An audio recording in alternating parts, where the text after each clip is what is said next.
दोस्तों, स्वागत है आपके YouTube चैनल श्री राम दूत में। सज्जनों, अक्सरा हमारे हृदय पटल पर एक प्रश्न जन्म लेता है कि श्री राम जी को मिलने वाले वनवास की अवधि 14 वर्ष ही क्यों थी। तो इसके पीछे कुछ कारण हैं। सबसे प्रथम कि कैकेयी जी चाहती थी कि अयोध्या के राज सिंहासन पर श्री राम जी ना बैठकर उनके पुत्र श्री भरत जी बैठे, लेकिन क्योंकि श्री राम जी बड़े हैं, ज्येष्ठ हैं, अधिकार उन्हीं का बनता है, तो ऐसे में कैकेयी जी की इच्छा कैसे पूर्ण हो। तो इसके लिए एक रास्ता था। क्या उस समय के प्रशासनिक एवं राजनीतिक सिद्धांतों के अनुसार अगर कोई राजा अपने राज सिंहासन से 14 वर्ष तक निरंतर दूरी बनाए रखे तो उसका राज सिंहासन पर अधिकार स्वतः ही समाप्त हो जाता था। तो कैकेयी जी ने राजा दशरथ जी से जो 2 वरदान मांगे, उसमें प्रथम वरदान यही था कि श्री राम जी को 14 वर्ष का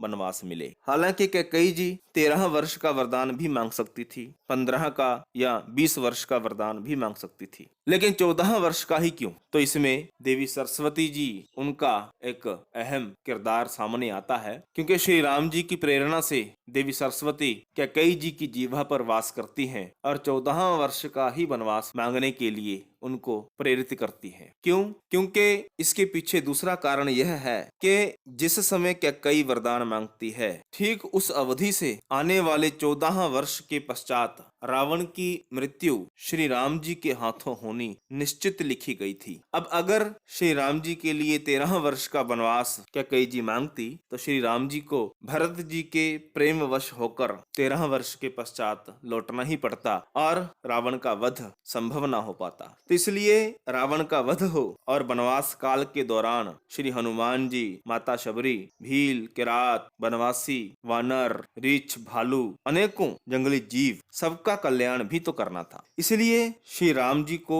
जो वनवास हुआ वह 14 वर्ष का हुआ। आगे यह तो था त्रेता युग। ऐसा ही सिद्धांत आगे द्वापर युग में देखने को मिलता है। पांडव राज सिंहासन के अधिकारी ना रहे, इसलिए कौरव पक्ष ने भी ऐसी ही मांग रखी थी। पांडवों के लिए 12 वर्ष का वनवास और 1 वर्ष का अज्ञातवास, कुल मिलाकर 13 वर्ष। क्योंकि उस समय सिद्धांत था कि अगर राज सिंहासन से कोई राजा या उत्तराधिकारी 13 वर्ष तक दूर रहे तो वह भी स्वतः ही राजा होने का अधिकार खो देता। और आज कलयुग में हमारे भारतीय संविधान के अनुसार भी यह नियम अभी भी लागू है, लेकिन इसकी अवधि 12 वर्ष मानी जाती है। प्रॉपर्टी क्लेम अगर कोई व्यक्ति 12 वर्ष तक नहीं करता तो इसमें भी प्रावधान है कि उसे उसकी प्रॉपर्टी, उसकी जायदाद से बेदखल माना जाता है। हालांकि इसके ऊपर आगे बहुत सी धाराएं होंगी जो कानून के जानकार बेहतर जानते हैं कि कैसे पुनः उस प्रॉपर्टी को अपने अधिकार में लिया जा सकता है। आपने सुना होगा कि उम्र कैद में भी पहले